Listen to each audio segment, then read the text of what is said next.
इस बारिश ने तो हमारा सारा घर तोड़ दिया। मम्मा अब हम कहाँ रहेंगे?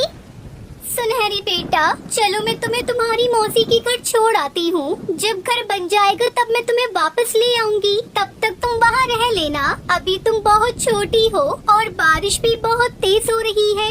ऐसी बारिश में अगर तुम भीगोगी तो तुम्हारी तबीयत खराब हो जाएगी। इसलिए तुम कुछ दिन अपनी मौसी के घर रह लेना। ये कहकर टुनटुनी चिड़िया अपनी बेटी को लेकर अपनी बहन के घर जाती है। पिंकी बहन, अरे ओ पिंकी बहन, दरवाजा खोलो, मैं आई हूँ टुनटुनी। वो कई बार ऐसे आवाज लगाती है लेकिन कोई भी दरवाजा नहीं खोलता। तभी टुनटुनी की नजर दरवाजे पे लगे ताले पर पड़ती है। तभी वहाँ हरिया तोता आता है। चिड़िया बहन, पिंकी चिड़िया तो यहाँ पर नहीं है। वो तो कई दिनों से कहीं बाहर चली गई है और पता नहीं वह कब वापस आएगी। ये कहकर वो हरिया तोता वहाँ से चला जाता है। टुनटुनी चिड़िया तो ये सुनकर बहुत परेशान हो जाती है। पिंकी बहन न जाने कहाँ चली गई है और पता नहीं वो कब आएंगी। अब मैं अपनी बेटी को लेकर कहाँ जाऊँ? एक तो ये बारिश है कि रुकने का नाम नहीं ले रही। मम्मा मम्मा, मुझे बहुत ठंड लग रही है। मम्मा आप कहीं चलो ना। मेरी बच्ची तो चिंता मत कर, चल हम यहीं किसी से मदद मांगते हैं। ये कहकर टुनटुनी चिड़िया कालू कौवे के घर के बाहर आती है।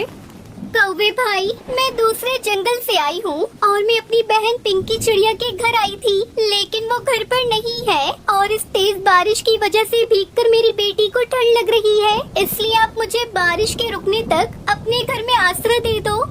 ये सुनकर कालू कौवा अपने घर के अंदर अपनी पत्नी सुंदरी कौवी के पास जाता है। पति जी, कौन आया है इतनी तेज बारिश में हमारे घर?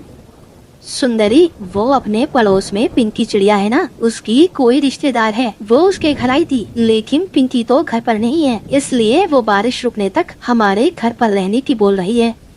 नहीं नहीं कालू जी, मैं नहीं दे सकती किसी को अपने घर में आसरा। उस चिड़िया से मना कर दो। लेकिन गौरी, उसके पास एक पोटली है, तुम एक बार जाकर उससे बात तो करो। क्या कहा कालू जी? उसके पास पोटली है? तुम रुको, मैं भी जाती हूँ। देखो चिड़िया, मैं अपने घर में किसी को फ्री में रहने नहीं देती। तुम अगर मेरे घर में रहोगी तो तुम्हें मुझे कुछ तो देना ही होगा। देखो कौवी, मेरी इस पोटली में अनाज है। आज इसमें से थोड़ा अनाज तुम ले लो, लेकिन मुझे अपने घर में आश्रय दे दो। ठीक है, तो फिर तुम दोनों घर के अंदर आ जाओ। फिर सुंदरी कौवी चिड़िया को एक घोंसला दे देती है और उससे कहती है, चिड़िया, तुम दोनों इस घोंसले में रहना और इस पोटली में से आधा अनाज मुझे किराए का दे दो। फिर टुनटुनी सुंदरी को उसमें से आधा अनाज दे देती है। सुंदरी कौवी वो अनाज लेकर अपने घोंसले में आ जाती है। वैसे कालू जी, कुछ भी कहो, आज तो मजा ही आ गया जो ये चिड़िया हमारे घर आ गई। हमें तो बैठे बैठे फ्री में अनाज भी मिल गया। फिर ऐसे बातें करके वो दोनों सो जाते हैं। दूसरी तरफ टुनटुनी चिड़िया को तो नींद ही नहीं आ रही थी। वो तो अपनी बेटी के पास बैठी हुई थी। सुंदरी कौवी तो बहुत चालाक है। बस जल्दी से ये बारिश रुक जाए, फिर सुबह होते ही मैं अपने घर चली जाऊंगी। फिर ऐसे सोचते हुए टुनटुनी चिड़िया सो जाती है और सुबह उठकर वो दरवाजे पर आकर बैठती है। हे भगवान, ये बारिश तो रुकने का नाम ही नहीं ले रही है। अब मैं अपने घर कैसे जाऊंगी? तभी सुंदरी कौवी वहाँ आ जाती है।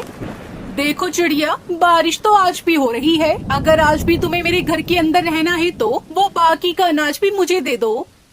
लेकिन सुंदरी बहन, मैं आपको आधा अनाज तो पहले ही दे चुकी हूँ। अगर मैं ये अनाज भी आपको दे दूंगी तो हम दोनों माँ बेटी क्या खाएंगे?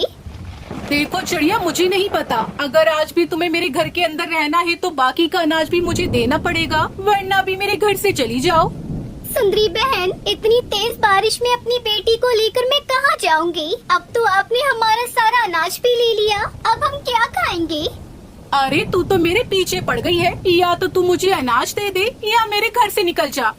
फिर टुनटुनी चिड़िया वो बाकी का बचा कुचा अनाज भी सुंदरी कौवी को दे देती है और भगवान से बारिश रुकने की प्रार्थना करने लगती है। हे भगवान, कैसे भी करके इस बारिश को बंद कर दो, हमें अपने घर जाना है।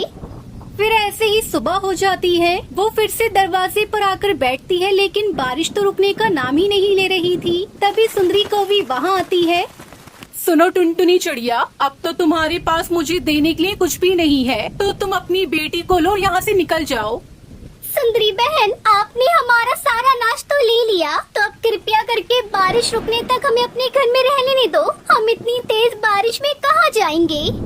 सुनो चिड़िया, मेरा घर कोई धर्मशाला थोड़ी है, इसलिए तुम मेरी बला से कहीं भी जाओ। ये कहकर सुंदरी कौवी उन दोनों को घर से बाहर निकाल देती है। टुनटुनी चिड़िया अपनी बेटी के साथ बाहर बैठी बारिश में भीग रही थी। मेरी बच्ची, तुम परेशान मत हो, मैं कुछ न कुछ रास्ता जरूर निकाल लूंगी। फिर टुनटुनी अपनी बेटी को लेकर आगे बढ़ती है। तभी उसकी नजरें घर पर पड़ती है और वो वहाँ आती है। वो वहाँ आकर आवाज देने वाली थी कि तभी उसकी नजर खिड़की पर पड़ती है। ये क्या? ये तो किसी चील का घर है। अगर मैं इसके घर में गई तो ये हमें खा जाएगा। चलो हम यहाँ से कहीं दूसरी तरफ चलते हैं। ये कहकर टुनटुनी चिड़िया अपनी बेटी सुनहरी को लेकर वहाँ से उड़ जाती है और एक खाली जगह पर जाकर बैठ जाती है। मेरी बेटी को तो बहुत तेज बुखार आ गया है। अब मैं अपनी बेटी को लेकर कहाँ जाऊँ? यहाँ तो कोई हमारी मदद भी नहीं कर रहा है। तभी वहाँ से बंटी कबूतर गुजरता है। वो चिड़िया को देखकर उसके पास आकर कहता है, चिड़िया, तुम ऐसी तेज बारिश में अपनी छोटी बेटी को लेकर यहाँ क्यों बैठी हो? अगर ऐसे बारिश में भीगोगी तो तुम दोनों को ठंड लग जाएगी। कबूतर भाई, मेरी बेटी को बहुत तेज बुखार है और यहाँ पर कोई भी पक्षी हमारी मदद नहीं कर रहा। कृपया करके आप हमारी मदद कर दो। फिर टुनटुनी उस कबूतर को अपनी सारी बात बताती है। तब वो कबूतर उन दोनों को अपने घर ले जाता है। वो टुनटुनी की बेटी को बुखार की दवाई पिला देता है, जिससे वो कुछ ही देर में ठीक हो जाती है। बंटी भैया, आपका बहुत बहुत धन्यवाद जो आपने मेरी इतनी मदद की, वरना इस जंगल में तो और किसी ने मेरी मदद नहीं की। चिड़िया, इसमें धन्यवाद की कोई बात नहीं है। यह तो हमारा फर्ज होता है कि जो कोई भी मुसीबत में हो हम उसकी मदद करें। सुनो बंटी भैया, ये आपका घर किस चीज का बना है? ये ऐसे कांच का कैसे दिख रहा है? चिड़िया, यह कांच का नहीं, यह तो चूड़ियों का घर है। यह घर बहुत ही मजबूत है। चाहे कितनी भी तेज आंधी या तूफान, बारिश, कुछ भी आ जाए, यह कभी नहीं टूटेगा। तुम चाहो तब तक इस घर में रह सकती हो।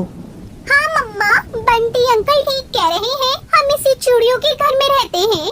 ठीक है बेटा, जब तुम्हारा इतना मन कर रहा है इस चूड़ियों के घर में रहने का, तो हम इसी में रहते हैं।